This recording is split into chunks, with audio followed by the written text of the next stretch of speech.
tudo bem? Vamos começar um curso rápido a respeito de doenças neurológicas, envelhecimento e exercícios físicos. Antes de começarmos, se você não é inscrito no canal, se inscreva. Ative as notificações pela sinetinha e dê o seu gostei, não gostei, para que possamos melhorar nos próximos cursos. Esse é um curso rápido de poucas horas que vale um certificado. Para isso, você apenas vai precisar mandar um e-mail para decastrosystem@gmail.com. Nós mandaremos umas perguntas que, pela resposta de vocês, mandaremos certificado digital, que é válido para a sua faculdade.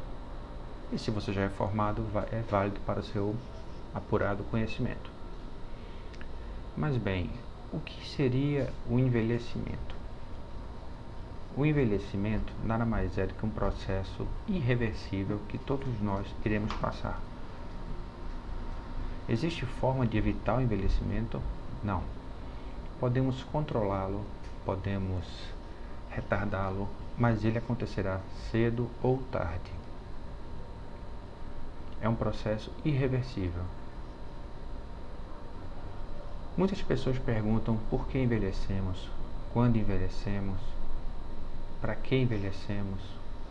O fato é o seguinte: por que envelhecemos? Faz parte do processo natural da maturação humana. Não tem para onde correr. Quando começamos a envelhecer? Segundo a geriatria, o envelhecimento acontece a partir dos 30 anos. Nós temos um processo constante de ganho e perda de tudo no corpo. Então esse ganho é chamado anabolismo, essa perda é catabolismo. E os dois juntos nós vamos ter o metabolismo. O metabolismo começa a catabolizar mais a partir dos 30 anos. E segundo a geriatria, é a partir daí que nós começamos a envelhecer. Segundo a gerontologia, começamos a envelhecer assim que nascemos. Mas como? Bom, nós estamos presos a um cordão umbilical e só fazemos ganhar, sugar a energia da mãe. A partir daí, nós estamos por conta própria. As células vão se dividir, e a partir daí, nós teremos um processo de envelhecimento biológico. Quando em cada divisão celular existe uma coisinha pequenininha no final de cada cromossomo, que é onde fica armazenado o nosso DNA, uma coisinha chamada telômero. A cada divisão esses telômeros diminuem e chega um momento que eles não se dividem mais. Neste momento chegou o envelhecimento da célula. Foi por essa razão que a ovelha Dolly, quando foi clonada, quando ela chegou à adolescência, já estava com processos de artrite, artrose, doenças que remetem ao envelhecimento, porque justamente não era uma célula jovem. Essa é a razão pela qual muitas pessoas falam que se você hoje tirar uma célula sua para se clonar, a possibilidade de que ao chegar à adolescência tenha certas doenças ou certos comprometimentos referentes a pessoas mais velhas é muito grande. Por isso, em relação a esse processo, ainda é meio perigoso clonar alguém.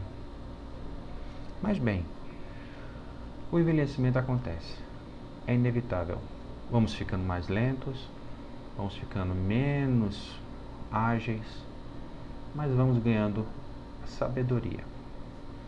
Seria até interessante que nós pudéssemos nascer sábios e fôssemos ficando mais jovens com o passar dos anos, porque aí aproveitaríamos melhor a vida, sem exageros, sem comprometer nossa saúde.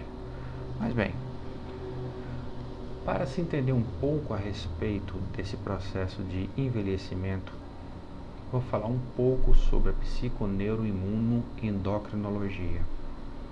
O que seria isso? Bom, em resumo, se conversarmos com especialistas, relacionados a neurociências, a psicólogos, psiquiatras, psicoterapeutas, eles vão falar o seguinte: tudo está na mente. As doenças estão na mente. Quer me dizer então que uma doença não acontece por conta de vírus, não acontece por conta de bactérias, fungos? Não é bem assim. Quando estamos pensando da pior forma possível, pensamentos ruins, significa simplesmente que nós vamos derrubar o nosso sistema imunológico. E aí sim, as doenças aparecem mais fáceis. Não que uma pessoa nunca vai ficar doente, mas uma pessoa que pensa coisas negativas tendem a adoecer mais vezes. Mas isso não é balela, não é uma conversa furada relacionada a pessoas metidas ao esoterismo. Não, de forma alguma. Isso acontece, isso é real.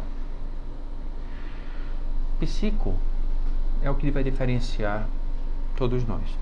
Todos nós somos iguais. Por mais diferente que nós venhamos a ser, somos iguais. Temos uma tendência uniforme de sermos humanos. Imagine uma forma bem esdrúxula de exemplificar isso: um curral. Aqueles bovinos, bois, vacas, uns pretos, brancos, malhados, manchados, mas todos são bovinos. O que vai diferenciar um do outro é a personalidade. Essa personalidade, ou seja, eu gosto do amarelo, eu gosto do vermelho, você gosta do azul, você gosta do verde, eu gosto de jazz, de clássico, você gosta de pagode, eu gosto de sushi, você gosta de pizza, eu odeio praia, você ama praia. Isso é o que vai diferenciar quem sou eu, quem é você, quem é cada um de nós. E esse psique passa por processos que envolvem as experiências prévias. Quanto mais experiências nós tivermos na vida,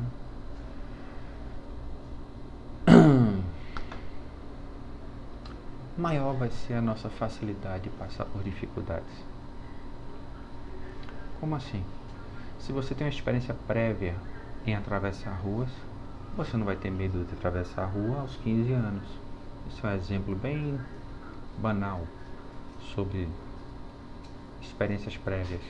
O fato é o seguinte: todos nós temos experiências para ser vividas, algumas já vividas, e são essas experiências que vão nos fazer passar ou lidar melhor por certas situações.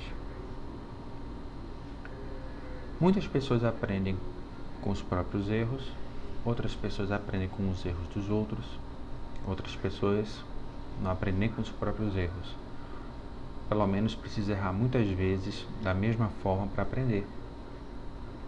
Todos nós somos assim em algum âmbito. Eu, de repente, posso sempre confiar demais nas pessoas, que vai me levar a um processo de decepção constante. Até que umas 15, 20, 30 decepções depois eu vou aprender a não me decepcionar tanto ou não esperar tanto das pessoas. Pode ser que eu aprenda na primeira ou segunda vez. Somos humanos. Mas a questão do psique influencia no neuro. De que forma? Na hora que nós temos estímulos, nós vamos liberar alguns hormônios, que eu vou falar um pouco depois, e isso vai influenciar muito nas reações neurológicas, nas sinapses nervosas, nas conexões nervosas. Tudo isso vai influenciar na questão imunológica. Toda vez que nós temos algum processo de estresse, de ansiedade, nós aumentamos o influxo dentro do cérebro. Isso vai liberar uma série de hormônios e, de repente, dependendo de como você reage ou lide com as situações, isso baixa o imunológico. É muito comum nós percebermos isso quando estamos passando por um estresse muito grande. Durante o período de estresse, após algumas semanas, ou quando o estresse acaba, tipo uma semana de prova no colégio, na faculdade, um concurso, pegamos um resfriado, uma gripe. Mas por que isso acontece? Porque justamente nós disparamos tantas vezes o nosso sistema simpático, que não tem nada de simpático, disparando a adrenalina, que fez com que o nosso imunológico caísse. E aí a questão endocrinológica é justamente isso. A adrenalina é um dos hormônios que são disparados. Nós temos o cortisol. E essa bomba de hormônios que são disparados, uma cascata de reações, vão levar a um processo que pode derrubar o sistema imunológico e vai.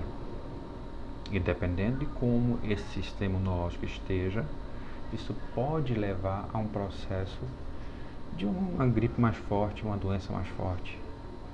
É muito comum certas pessoas, quando estão muito estressadas, pegar uma gripe, uma coceira, um fungo, até caspa. Depende de pessoa para pessoa, depende do organismo de cada um. Mas o que sugere a psiconeuroimunoendocrinologia? Sugere que, se nós controlarmos o nosso emocional, muitas doenças podem ser evitadas. Isso não é da boca para fora, isso acontece constantemente, todos os dias, e nós nem percebemos. Mas quando acontece isso? Acontece quando nós tentamos não nos estressar. Então não adoecemos tantas vezes. Ou quando nós nos estressamos demais, adoecemos mais vezes. É isso que acontece no dia a dia. Nós temos esse descontrole, o emocional. Na hora que controlamos o emocional, nós conseguimos melhores resultados e uma imunidade melhor. E muitas vezes não estamos nem passando por um processo de estresse, mas ficamos pensando nos problemas.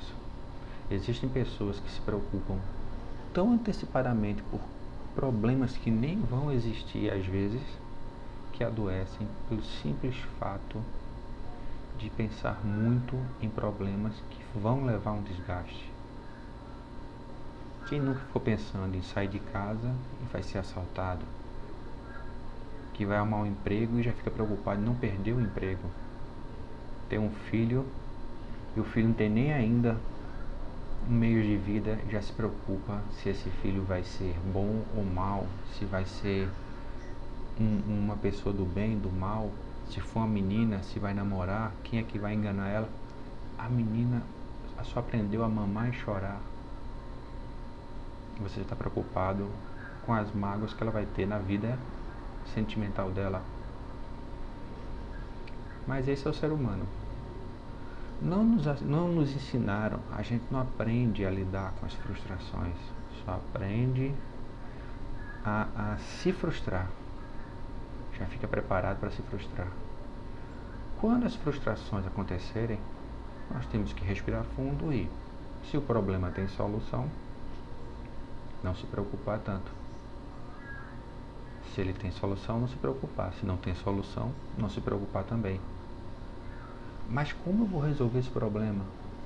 Com calma. Não é fácil. É uma questão do dia a dia, é uma questão que requer tempo, e isso leva muito tempo. Mas bem, vou começar falando a respeito do cérebro. Existe uma coisa meio romântica em relação ao cérebro de dizer que ele tem dois lados. O lado direito, o lado esquerdo, o lado musical e o lado mais concreto, um lado mais abstrato, um lado colorido, um lado preto e branco, um lado mais criativo, um lado mais sisudo, um lado mais expansivo, um lado mais introspectivo. O fato é, realmente é um lado mais numérico, mais matemático, mais sisudo. É chamado, de uma forma assim meio tendenciosa, de lado masculino. Já o outro lado, o lado colorido, sentimental, é o chamado lado feminino. Por que eu digo que é tendencioso? Porque quer dizer que um homem não pode ter um lado sentimental? Uma mulher não pode ter um lado mais matemático? Isso é só uma forma romântica que alguém falou de forma tendenciosa para explicar. Mas a questão principal é a seguinte: existe realmente um lado mais matemático, um lado mais sisudo, concreto, um lado mais abstrato, expansivo, criativo.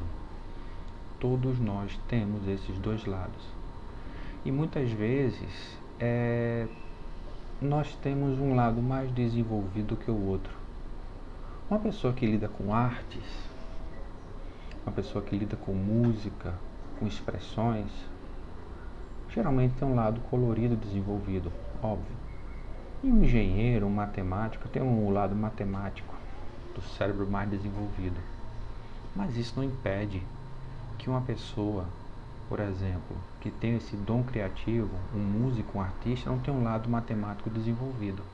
Assim como um matemático, um engenheiro, alguém da área de exatas não tem um lado criativo, expansivo desenvolvido. Vou dar um exemplo bem prático. Um músico. Muitas vezes a pessoa pensa que o músico é aquela pessoa sensível, que vai lá, toca aquela música e faz aquela música, aquela melodia, aquele sentimento. É fato. Mas vejam bem, para ser um bom músico, é preciso ter o lado matemático do cérebro. As músicas têm seu compasso. Existem os compassos mais simples, binário, onde você tem uma sílaba forte, fraca, forte, fraca. Ternário, que são as valsas. E o quaternário?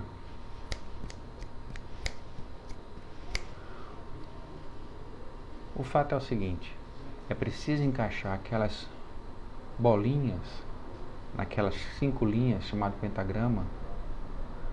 É preciso transformar aquela coisa, aquela expressão de tinta ali, esse compasso, o ritmo, em melodia também, para que as pessoas sintam. Então o músico termina desenvolvendo os dois lados do cérebro.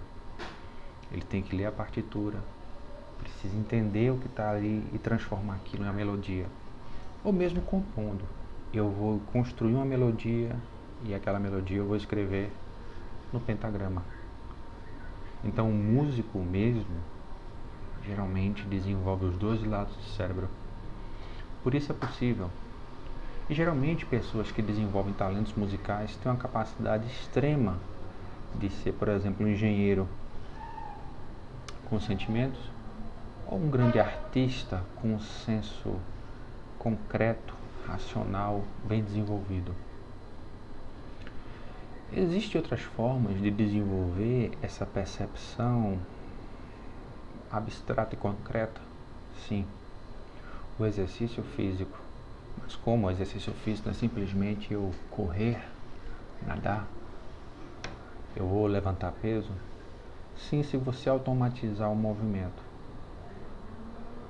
No momento que eu estou sentindo o movimento, eu vou levantar um peso diversas vezes. Nesse momento eu estarei desenvolvendo esse lado sensitivo. Então esse lado sensitivo desenvolvido, eu vou ativar esse lado do cérebro, sentir o movimento, mas vou ter que contar 3 repetições, 4 repetições, a angulação do meu braço, eu estou ativando o lado concreto do cérebro. Isso serve para qualquer coisa relacionada a movimento. Os gregos já diziam mens sana in corpore sano. Mas isso quer dizer então que uma pessoa, um cadeirante, que não tem as pernas boas, tem a mente ruim? Não. Quer dizer que se você controla a sua mente, você controla o seu corpo, mas o cadeirante não controla as pernas, mas ele controla a parte de cima. E se for um tetraplégico, ele consegue controlar em parte. E se ele não controla nada? Aí é um outro departamento, mas ele consegue controlar lábios, olhos. Então você precisa desenvolver alguma coisa motora. É preciso esse equilíbrio. pensando em corporeção, na hora que eu estou fazendo movimento e percebendo que movimento eu estou fazendo, isso vai me dar condições de ativar o cérebro. Nós temos um caso muito famoso, o cientista Stephen Hawking, retratado no filme A Teoria de Tudo, autor de vários livros. Ele escrevia simplesmente mexendo levemente a sua bochecha, que fazia o seu óculos mexer, que fazia com que um sensor acoplado ao seu computador, ele escrevesse. Ele precisava ter um controle absoluto dos músculos da sua bochecha para que houvesse a escrita perfeita do que ele queria se expressar. A mente dele ficou ativa por muitos anos. Seu diagnóstico de morte, você terá 2 anos de sobrevida, ele passou mais de 50 anos da data a qual disseram que ele iria morrer. Então precisamos sempre ativar o cérebro. É por isso que é importante lermos um livro, aprendermos um instrumento musical, ou uma arte, pode ser dança. É importante que venhamos equilibrar isso aí. É importante que haja um equilíbrio do lado direito e esquerdo do cérebro, do lado masculino, feminino, do lado matemático e do lado expansivo. Todos nós podemos desenvolver. E na hora que conseguimos este desenvolvimento, se você tem um lado matemático muito desenvolvido e procurar desenvolver o lado sentimental e vice-versa, há grande chance de você desenvolver bastante o seu cérebro e, consequentemente, controlar melhor o seu corpo, seus impulsos, as situações como um todo. Por isso é importante que nós venhamos estimular uma coisa chamada conexões neurais. As conexões neurais, o que seriam? Nós temos os neurônios, e estes neurônios, eles vão se comunicar entre si. Essa comunicação é o que é chamado sinapse. Tudo relacionado ao cérebro, sistema nervoso central, sistema nervoso periférico, controle de órgãos, sistema autônomo, sistema nervoso como um todo, funciona através de impulsos nervosos. Um neurônio se comunica com outro através das sinapses e através de neurotransmissores. Na hora que nós estamos sempre dando novos estímulos, nós estamos criando novas conexões neurais.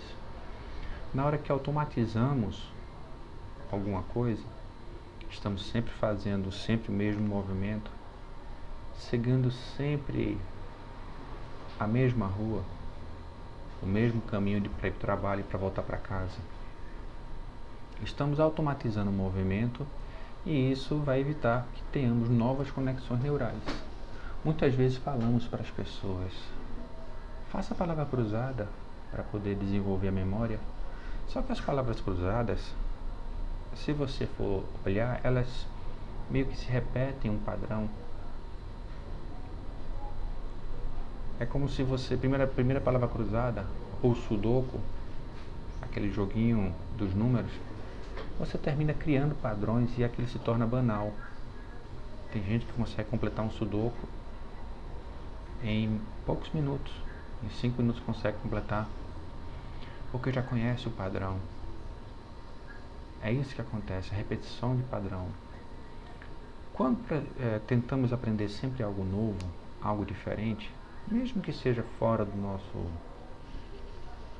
dia a dia profissional, por exemplo, você é um engenheiro, mas lê um livro sobre animais, sobre dinossauros, você está ativando novos neurônios. Ah, mas eu não tenho memória para tudo isso. Tem. Você consegue armazenar. E esse exercício mental de estar sempre pensando nas coisas, essas conexões vão ativando o nosso cérebro. E isso é muito bom quando aprendemos um instrumento musical. Vai ativar os 2 lados do cérebro. Então, o que podemos fazer? Estar sempre buscando novas coisas. Caminhos diferentes. Por que sempre para o mesmo shopping, parar no mesmo restaurante, comer o mesmo prato? Ah, mas eu gosto muito de filé parmegiana, que é servido naquele restaurante, naquele shopping. Certo, mas eventualmente experimente uma coisa nova, novos desafios. Uma pessoa quando envelhece, é muito interessante que uma pessoa mais idosa esteja, por exemplo, numa loja de shopping. Ah, mas eu fui um professor com doutorado, fiz pesquisas, ganhei um prêmio Nobel. Sim. Que tal quando se aposentar trabalhar como atendente numa loja de roupas? São coisas novas que você vai ter que aprender. São pessoas diferentes todos os dias. Que vamos ter que ter novas conexões neurológicas, cerebrais, para lidar com aquelas pessoas. Aquela pessoa que vai todo dia jogar dominó na esquina, jogar damas com os mesmos amigos, já conhece como cada um joga, já sabe quem engana, quem enrola, quem passa a pedra errada, já fica ligado. É melhor que ficar em casa, claro, mas é interessante que ele jogue sempre com outras pessoas. Por isso os jogos eletrônicos, hoje em dia, são uma grande pedida, porque eles vão fazer com que nós ativemos outras áreas do cérebro, novas conexões, porque eu estou lidando com pessoas diferentes jogando online. Isso é muito interessante. Mas bem, novas conexões precisam ser feitas. Então é importante que a pessoa sempre tenha novos estímulos. Eu sempre leio livros sobre biografias. Por que não ler um romance? Eu sempre leio romances. Por que não ler um livro de comédia? Sempre dando novos estímulos. Isso é uma das melhores formas de manter o cérebro jovem. Obviamente a alimentação pesa muito. Seus pensamentos pesam muito. Mas isso acontece. Uma área muito importante também para se entender sobre o cérebro é entender o intestino. O intestino hoje é considerado um segundo cérebro. Ele tem seu próprio sistema neural. Hoje, já se sabe que se o seu intestino não está funcionando bem, isso compromete e muito o funcionamento do cérebro. Por isso é importante nós estarmos sempre estimulando o intestino. Aí começa a entrar realmente o exercício físico. Na hora que eu faço um trabalho de força, um trabalho de resistência, eu estou mexendo o quadril. E isso vai meio que massageando o intestino. E isso faz com que estimule os movimentos peristálticos e a passagem pelo intestino. E quando eu estou paradinho fazendo exercícios mínimos, também ajuda. Basta dizer que quando nós fazemos um trabalho de força ou de resistência, a primeira parte do corpo que se mexe quando vamos fazer um movimento é a glote. A glote manda informações para o cérebro, conjuntamente com o sistema vestibular, uma oclusão da boca. Sim, os dentes têm uma função muito importante aí. E o primeiro movimento que nós fazemos é com a cabeça, mesmo que ao segundo movimento, primeiro após a glote, o primeiro movimento é com a cabeça e o primeiro movimento após a cabeça é o tronco. Então o tronco se contrai. Então, por mínimo que seja o movimento que venhamos a fazer, vamos estimular o abdômen.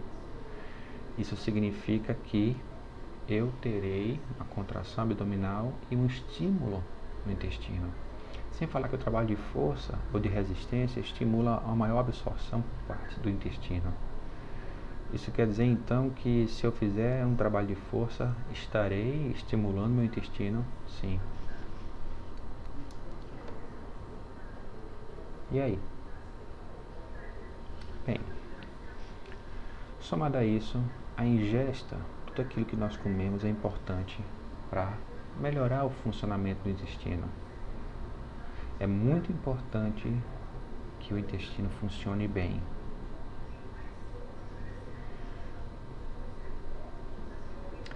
E o intestino não serve para digerir os alimentos? Sim, aí é que são elas. Quando nós comemos comida industrializada, existe uma ingesta menor de minerais e vitaminas. Para fortalecer o sistema imunológico, precisamos das vitaminas B3, B6, B9, vitamina C e D. Junto com a vitamina C é importante o zinco para fazer o carreamento dessa. Vitamina D, magnésio. Então, se a gente faz uma suplementação com vitaminas, magnésio, é possível até melhorar muito, principalmente com o magnésio, melhorar muito a cognição.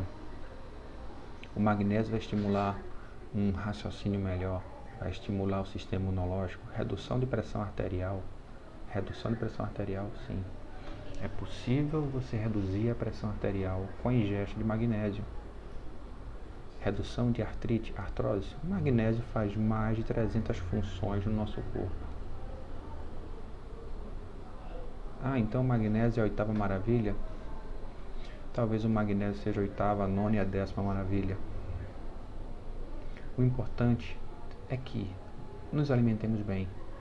Comidas menos industrializadas possíveis. Ah, mas é tão boa que sim. O que dá sabor aos alimentos é a gordura. Gordura. Uma coisinha que é colocada nos alimentos industriais chamado glutamato monossódico. E o açúcar, se for uma coisa doce. Geralmente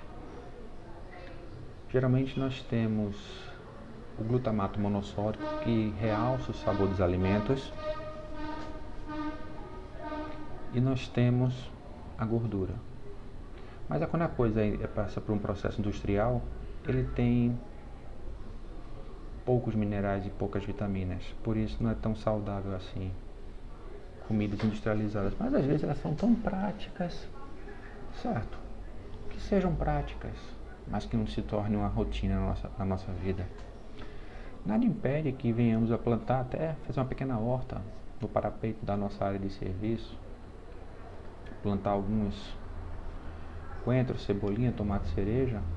É fácil, basta levar só, aguar, não dá muito trabalho, e colher fresquinho.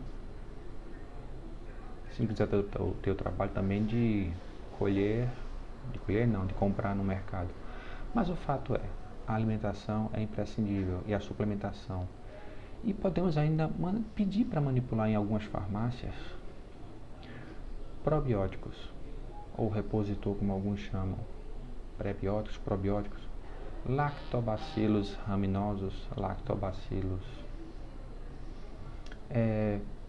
fermento, lactobacilos acidófilos, bifidobacterium bifidum.